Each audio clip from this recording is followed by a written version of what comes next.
Hi loves, it's Gemma here, aka Pandora. Welcome to another video. I hope that you're doing really well.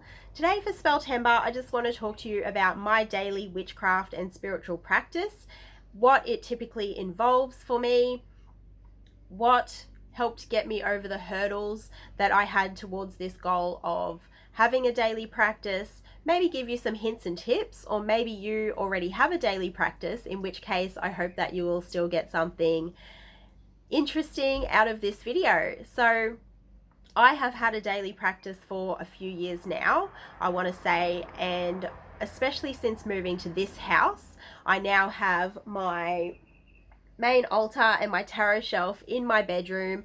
I also live on one level, which I find really handy. I feel that it's more organized and just that it helps my day flow better, including the spiritual aspects of my day. And I also have a little altar in my kitchen. I also have my art room, which is kind of a spare living room, and it has my art desk in it and a couple of altars as well. So first of all, the first thing that I will do for my day is that when I get up and go to the toilet, sometimes I will release my wastes with intention, right? That I'm letting go of other things that I don't need energetically as well as physically. And then I will get back into bed. And who doesn't want to get back into bed when they've first woken up? If I have time, I will definitely get back into bed and I will do a body scan. So this is just a body awareness exercise. It's not even particularly witchy or spiritual even, but just a good way to have awareness of your body. So I will start usually at the feet and just go through toes, feet, ankles, etc., and working up, just sense how my body's feeling, sensing if there's any tension or pain that I need to try and let go of, and just try to release that tension and relax those parts of my body. And I will often do a cleansing as well and just visualize my body being energetically cleansed, often by white light or a flow of energy. And so I find this really wonderful to do first thing in the morning. I will also often do a lot of breath work, and so I will do either square breathing, where you breathe in for a count of 4, hold for a count of 4, breathe out for a count of 4, and then hold for another count of 4. I will often do a slightly longer out breath than I do an in breath for a few breaths, and that really helps to relax me. That little bit of oxygen deprivation, which is basically what it is for that short amount of time, just really helps bring your anxiety levels down and calm your central nervous system. So I find that breath work is really wonderful.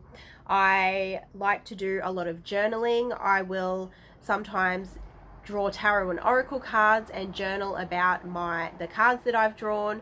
That's my favorite way to use tarot for myself. And I also do gratitude journaling and just a bit of a brain dump where I'll talk about what's going on in my life and how I feel about it, get my emotions and get everything that's in my mind down on paper. And I find that really fantastic. I often will do a soul alignment.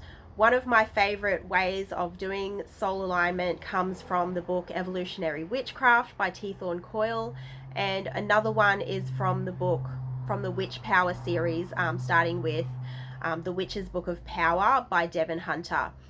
And so with the 3 soul alignment that's in Evolutionary Witchcraft, you focus on the 3 cauldrons. So you have the cauldron of your pelvis, the cauldron of your ribs, and the cauldron of your skull.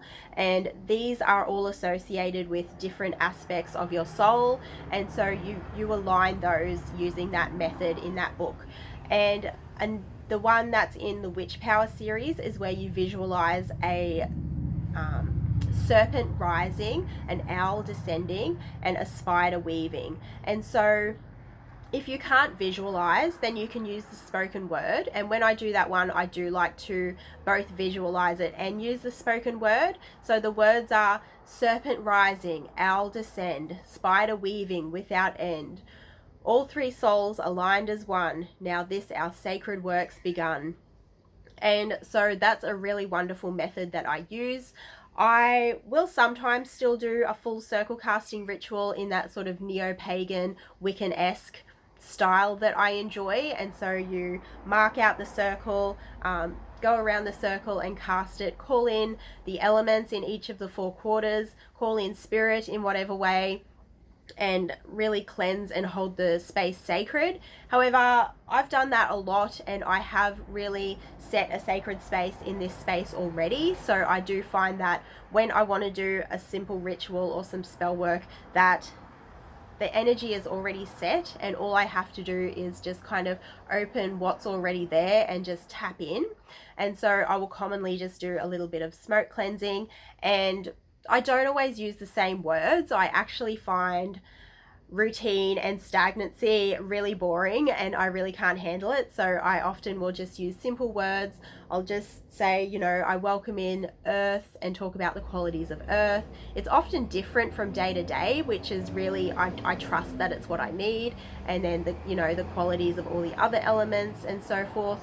Whatever spirit or deities I'm working with, I will call in, and then I will just simply affirm and just set my intention that the energy and the space is cast and that it's held sacred. And so I find that really wonderful.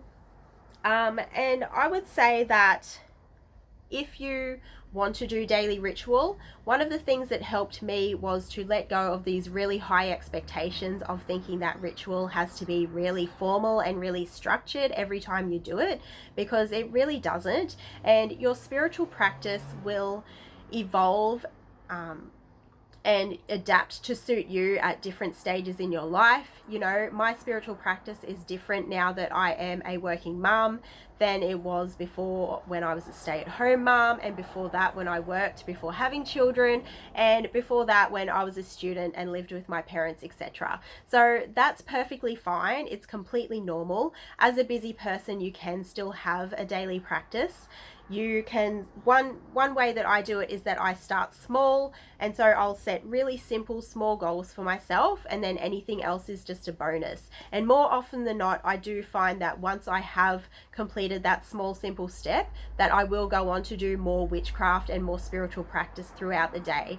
And so I will either put a cup of water as an offering onto my altar, or light a candle or a stick of incense or a little bit of a card draw. And then it's like, okay, my spiritual practice is done, and I can just move forward with my day. And then often I will do a little bit of kitchen witchery, you know, making up some oils or herbs or recipes.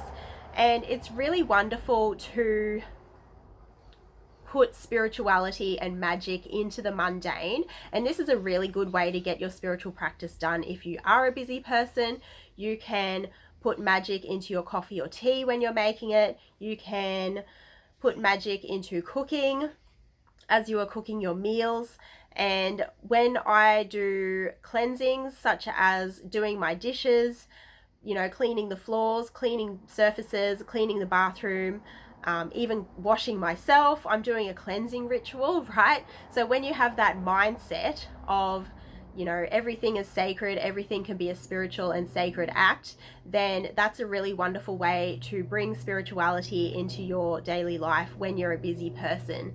So it's all about intention, and really the whole point of having a daily spiritual practice is to relax you, to ground you, to get you in flow, and to bring that spiritual perspective into your everyday life. And so that's really all I have to say, all I have to add to this topic. There's a lot of really wonderful videos on this topic already, so hopefully I have added something to this discussion and just, you know, given you some ideas and things to think on. So I hope that you have a wonderful day, you know, evening, week, month, everything, and happy Spelltember. I'm looking forward to making more videos this month, and I'll see you in the next one. So thanks everyone. Bye.